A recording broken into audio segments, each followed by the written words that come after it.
కాకినాడకు చెందిన పంచాయతీరాజ్ ఏఈ తిల్లాపూడి నోకరాజ్ కుటుంబం గోదావరిలో దూకడానికి కారుకుడైన రఫీల్ షూటింగ్ కోచ్ షేక్ సాదిఖాన్ ఇక పరారీలోనే ఉన్నాడు. తన దగ్గర షూటింగ్ నేర్చుకోవడానికి వచ్చిన బాలుని అడ్డు పెట్టుకొని అతడి తల్లితో సన్నిహితంగా మెలిగాడు. ఆమెను మాటలతో మభ్యపెట్టి ఆ ఇంటి వ్యవహారాలన్నీ తన గుప్పెట పెట్టుకున్నాడు. వారి బంగారం, డబ్బు, ఏటీఎం కార్డులు లాక్కొని వేధింపులకు గురి చేశాడు.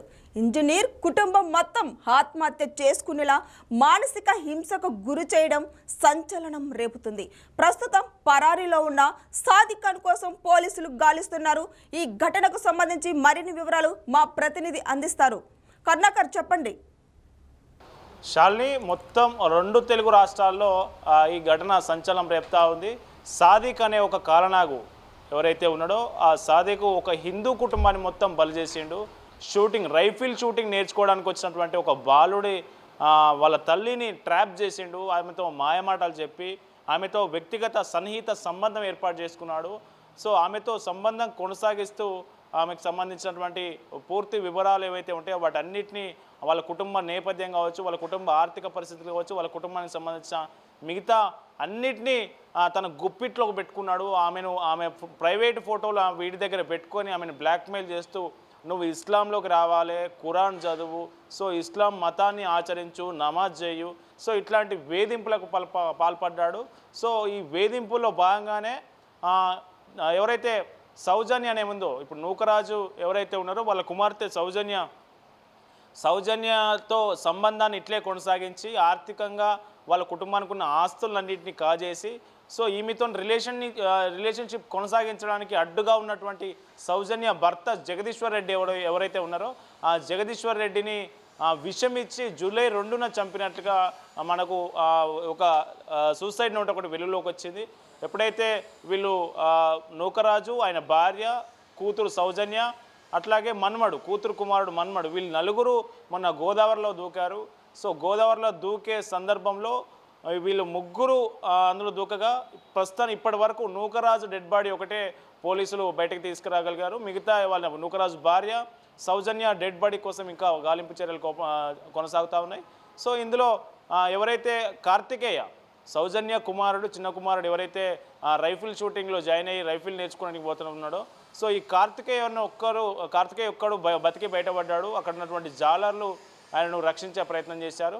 సో కార్తికేయను విచారించిన తర్వాత కీలక అంశాలు వెలుగులోకి వచ్చాయి. స్కూటీలో ఎవరైతే సౌజన్య అక్కడి వరకు తీసుకెళ్లిన స్కూటీ డిక్కీలో ఒక సూసైడ్ నోట్ ఉంది. అట్లాగే నూకరాజు కూడా ఒక సూసైడ్ నోట్ రాసి దాన్ని వాట్సాప్ గ్రూపులో షేర్ చేసి వీళ్ళంతా పోయి సూసైడ్ చేసుకున్నారు. సూసైడ్ విషయం ఎప్పుడైతే తెలిసిందో సాదిక్ అనే వ్యక్తికి సూసైడ్ విషయం ఎప్పుడైతే తెలిసిందో తన ఫోన్ ఇంట్లోనే పడేసి సో అక్కడి నుంచి ఇంటి నుంచి పరారై ఒక ట్రైన్ ఎక్కి బయటకు వెళ్ళినట్టే తెలుస్తూ ఉంది.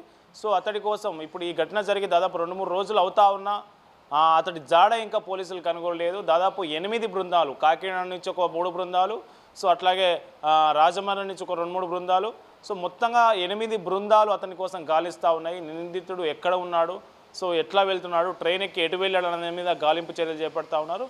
మొత్తానికి ఒక సాదిక్ ఖాన్ అనే శాడిస్ట్ వల్ల హిందూ కుటుంబం మొత్తం బలిపీఠం ఎక్కిన పరిస్థితి. ఇప్పటికే ఒకరు చనిపోయారు, ఇంకా 2 గల్లంతయ్యారు, వాళ్ళు కూడా చనిపోయి ఉంటారనేది అంతా భావిస్తూ ఉన్నారు. 3 చనిపోయారు, 4 సౌజన్య భర్త జగదీశ్వర్ రెడ్డితో కలిసి 4 ప్రాణాలు గాలిలో కలిసిపోయాయి సాదిక్ అనే శాడిస్ట్ వల్ల. సాదిక్ గతంలో తన రైఫిల్ షూటింగ్ సెంటర్ ఏదైతే ఉందో అక్కడికి వచ్చే బాలికలు, అమ్మాయిలతో కూడా ఇట్లాగే అసభ్యంగా ప్రవర్తించేవాడు. సో అక్కడికి వచ్చే అమ్మాయిలు వాళ్ళకి సంబంధించినటువంటి మహిళలు ఎవరైతే ఉన్నారో వాళ్ళ మీద కన్నేసి అత్యంత దారుణంగా వాళ్ళకి హింసలకు గురి చేసేవాడు అనేది స్పష్టంగా తెలుస్తున్నది. సంఘటన జరిగి కూడా 2-3 రోజులు అవుతుంది, కానీ మృతదేహాలు ఇప్పటికీ ఒక్కటే వెలుగులోకి అయితే వచ్చింది. ఇంకా మిగతా 3 కూడా ఇంకా వెలుగులోకి రావాలి. ఇంకా టైం పట్టే అవకాశం ఉందంటారా ఈ డెడ్ బాడీ బయటకు రావడానికి? ఎస్, అటు ఎస్డిఆర్ఎఫ్ ఫోర్స్ కావచ్చు, అట్లాగే జాలర్లు కావచ్చు, గజ ఈతగాలు కావచ్చు, వాళ్ళందరూ ఆధ్వర్యంలో గాలింపు చర్యలు చేపడతా ఉంటారు. ఎందుకంటే గోదావరిలో ఫ్లో ఉంటుంది కాబట్టి సో మృతదేహాలు ఎక్కడ దొరుకుతాయి, ఎక్కడి వరకు కొట్టుకపోయినాయి ఏంటి అనే దాని మీద కూడా గాలింపు చర్యలు కొనసాగుతూ ఉన్నాయి. దానికి టీంలు రంగంలోకి దిగి గాలిస్తున్న పరిస్థితి. అయితే జగదీశ్వర్ రెడ్డి గతంలోనే చనిపోయిండు. జూలై 2న చనిపోయాడు. ఆయన అనారోగ్యంతో చనిపోయాడని అంతా అనుకున్నారు. కానీ విషప్రయోగం జరిగింది. సాదిక్ అనేటోడే ఆమెను బలవంతంగా ఆమెను బ్లాక్మెయిల్ చేసి, ఎవరైతే సౌజన్య ఉన్నారో ఆమెను బ్లాక్మెయిల్ చేసి ఆమె ద్వారా విషప్రయోగం చేసి చంపిండా, లేదంటే వీడే విషం ఇచ్చిండా, డైరెక్ట్ ఇంకేమైనా తినిపించిండా అతనికి అనేది పూర్తి వివరాలు పోలీసుల విచారణలో వెలుగులోకి వచ్చే అవకాశం ఉంది. సో దీనికి సంబంధించి ఈ సాదిక్ అనే ఒక్క వ్యక్తి వల్ల, సాదిక్ ఖాన్ అనే వ్యక్తి వల్ల ఇప్పుడు కుటుంబం మొత్తం నాశనమైంది. సో అట్లాగే ఎవరైతే డిక్కీలో మనకు సౌజన్య రాసినటువంటి సూసైడ్ నోట్ ఏదైతే ఉందో ఆ సూసైడ్ నోట్ ఆధారంగా జగదీశ్వర్ రెడ్డి వాళ్ళ డాడీ భాస్కర్ రెడ్డి, అంటే సౌజన్యకు మామ అవుతాడు, భాస్కర్ రెడ్డి ఇచ్చిన ఫిర్యాదు మేరకు అక్కడ కూడా 3 సెక్షన్లు 4 సెక్షన్ల మీద కేసు నమోదు చేశారు. So Jagadishwar Reddy ATM card, Jagadishwar Reddy phone, so సౌజన్యకు సంబంధించిన నగలు, లాకర్, ఎస్బీఐలో ఉన్నటువంటి లాకర్కి కూడా సాదిక్ ఖాన్ దగ్గరనే ఉన్నట్లు పోలీసులు గుర్తించారు. సో వీటన్నిటిని అక్కడ మనకు కాకినాడలో నమోదైన కేసులు కావచ్చు, అట్లాగే మనకు రాజమండ్రిలో ఉన్నటువంటి ఈ కేసులు కావచ్చు, అన్ని కేసులు ఒకే దగ్గర తీసుకొచ్చి మొత్తం పూర్తి స్థాయి విచారణ చేసే దిశగా పోలీసులు ఆలోచన చేస్తూ ఉన్నారు.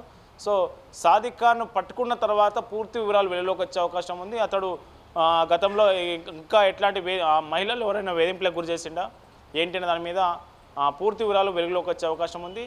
సో సాదిక్ ఖాన్ను పట్టుకోవడానికి మాత్రం 8 టీంలు 8 బృందాలు రంగంలోకి దిగాయి. ఇటు తెలంగాణ వైపు ట్రైన్లో వచ్చాడు, లేకుంటే అటు నుంచి అటు ఎటు వెళ్ళాడు. సో బెంగళూరు కావచ్చు, చెన్నై కావచ్చు, సో ఏపీతో అనుకున్నటువంటి లింక్స్ అన్ని కూడా వీళ్ళు ఛేదించే ప్రయత్నం చేస్తూ ఉన్నారు. సీసీటీవీ ఫుటేజ్ ఏ స్టేషన్లో ఎక్కాడు, ఏ స్టేషన్ నుంచి ఎటు వెళ్ళాడు దాని మీద సీసీటీవీ ఫుటేజ్ని జల్లడబట్టే ప్రయత్నం చేస్తూ ఉన్నారు పోలీసులు. కర్ణకర్, సాదిక్ ఖాన్ వల్లే వీళ్ళు కుటుంబం మొత్తం ఆత్మహత్య చేసుకుంది అని అనుకోవచ్చా? ఎస్, సాదిక్ ఖాన్ వల్లే చేసుకున్నారనేది నిర్ధారణ అయింది. సౌజన్య ప్రెస్ నోటు, మన సూసైడ్ నోట్ ఏదైతే ఉందో సౌజన్య సూసైడ్ నోట్ అందులో కీలక విషయాలు వెల్లడించారు. నా భర్త చనిపోవడానికి కూడా వీడే సాదిక్ ఖానే కారణం, సాదిక్ ఖాన్ వల్లనే నా భర్త చనిపోయిండు, ఆమె మీద విషప్రయోగం జరిగింది. సో వీడి వేధింపుల వల్లే మేము చనిపోతున్నామని అటు నూకరాజు సూసైడ్ నోట్లో చెప్పిండు కొంత. సో సౌజన్య సూసైడ్ నోట్ వెలుగులోకి వచ్చిన తర్వాత మరిన్ని అంశాలు బలపడ్డాయి. సాదిక్ ఖాన్ కోసం గాలింపు చర్యలు అప్పుడే మొదలైనాయి. వీళ్ళు చనిపోయిన వెంటనే వాడు ఎప్పుడైతే పరారీలో ఉన్నాడో అప్పుడే పోలీసులకు అనుమానం బలపడింది వీడి మీద. సో వీడి వల్లే కుటుంబం మొత్తం బలైంది అనే దాని మీద పోలీసులు స్పష్టమైన అవగాహనకు వచ్చారు. సో అట్లాగే వీని క్యారెక్టర్ అండ్ కండక్ట్ మీద కూడా పోలీసులు ఎంక్వైరీ చేశారు. ఏదైతే రైఫిల్ షూటింగ్ సెంటర్ అకాడమీ ఏదైతే ఉందో అకాడమీకి వచ్చే విద్యార్థులను కావచ్చు, అకాడమీకి వచ్చే మహిళలను కావచ్చు, వాళ్ళందరినీ ఎంక్వైరీ చేసినప్పుడు ఏం తెలిసిందంటే వీని క్యారెక్టర్ సరిగా ఉండదు, వీడు మతం మార్చాలని ఒత్తిడి తెస్తాడు, వీడు మహిళలను వేధింపులకు గురి చేస్తాడు, అక్కడికి వచ్చే అమ్మాయిల మీద కన్నేస్తాడు, మైనర్ల పట్ల అనుచితంగా ప్రవర్తిస్తాడనే వివరాలు పోలీసులకు ప్రాథమికంగా లభించినాయి. సో ఈ వివరాలన్నింటినీ క్రోడీకరించిన తర్వాత ఖచ్చితంగా వీడి వల్లనే ఈ కుటుంబం మొత్తం బలైందనే దాని మీద ఒక నిర్ధారణకు వచ్చిన తర్వాతనే వీళ్ళంతా గాలింపు చర్యలు చేపట్టారు. నిందితుడిని ఈ 24 గంటల్లో పట్టుకుంటామని అటు పోలీసులు ప్రకటించడం జరిగింది. సో మరి నిందితుడు ఇవాళన దొరుకుతాడా, దొరికితే ఎక్కడి నుంచి పట్టుకొస్తారు, సో అది పట్టుకొచ్చిన తర్వాత వాళ్ళని విచారిస్తే ఏం వివరాలు బయటకు వచ్చే అవకాశం ఉందనేది ఆసక్తికరంగా మారింది. మరి సాదిక్ ఖాన్ పైన ఇంతకుముందు కూడా ఇటువంటి ఆరోపణలు రకరకాలుగా వస్తున్నాయి. మరి పోలీసులు పట్టుకున్న తర్వాత ఎలాంటి శిక్ష పడవచ్చు? సో దాదాపు 4 నుంచి 5 కీలక శిక్షలు పెట్టారు.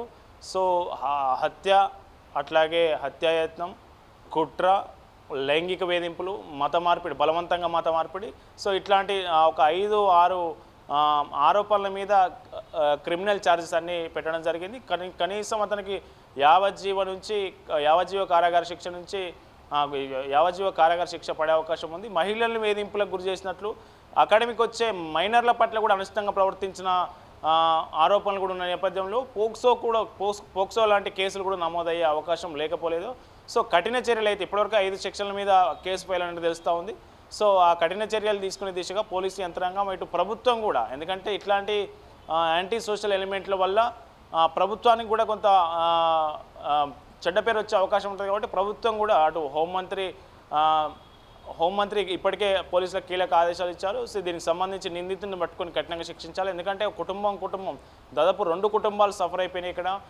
సౌజన్య వాళ్ళ అమ్మా నాన్న ఏఈ పంచాయతీరాజ్ ఏఈగా ఉన్నటువంటి నూకరాజు, అట్లాగే ఇటు జగదీశ్వర్ రెడ్డి ఫ్యామిలీ పోయింది. భాస్కర్ రెడ్డికి కూడా కొడుకు లేకుండా పోయిండు. సో కోడలు లేకుండా పోయింది. ఇదంతా పరిస్థితికి కారణం సాదిక్ ఖానే కాబట్టి సాదిక్ ఖాన్ మీద కఠిన చర్యలు తీసుకునే దిశగానే పోలీసులు కేసులని పకడ్బందీ సెక్షన్ల కింద కేసు నమోదు చేశారు.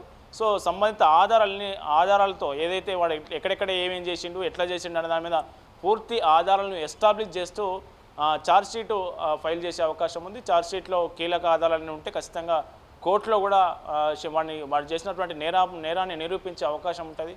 అప్పుడు శిక్ష పడే అవకాశం ఉంటుందని మనం ఆలోచన చేయొచ్చు. అయితే ఇక్కడ నిందితుడి స్టేట్మెంట్ ఇక్కడ కీలకంగా మారే అవకాశం ఉంది. సో ఆ అమ్మాయిని ఎట్లా ట్రాప్ చేసిండు, ఆమె సౌజన్య అనే మహిళను ఎట్లా ట్రాప్ చేసిండు, ఆమె ద్వారా ఎట్లా లబ్ధి పొందిండు, ఆర్థికంగా ఎట్లా ఆమెను దోచుకున్నాడు, సో జగదీశ్వర్ రెడ్డికి హత్యకి ఎట్లా ప్లాన్ చేసిండు, సో జగదీశ్వర్ రెడ్డిని ఎట్లా చంపిండు, సో వీళ్ళు ఆత్మహత్యకు పరోక్షంగా ఎట్లాంటి వేధింపులకు గురి చేసి ఆత్మహత్యకు కారణం ఏంటన్న దాని మీద స్టేట్మెంట్ ఆధారంగానే మొత్తం హత్య ఉదంతాన్ని కుటుంబం ఈ బలైన పరిస్థితిని మొత్తం అక్కడ ఎస్టాబ్లిష్ చేస్తేనే అతనికి కఠినంగా శిక్ష పడే అవకాశం ఉంటుంది. కాబట్టి అతని స్టేట్మెంట్ రికార్డ్ చేసే అవకాశం అయితే స్పష్టంగా అనిపిస్తూ ఉంది. కోర్టులో ప్రొడ్యూస్ చేసిన తర్వాత పోలీస్ కస్టడీకి ఇవ్వమని కోరిన తర్వాత స్టేట్మెంట్ రికార్డ్ చేస్తారా, ఫస్టే అతన్ని విచారించి కీలక వివరాల ఛార్జ్షీట్లో పొందుపరుస్తారనేది వేచి చూడాల్సిన అవసరం ఉంది.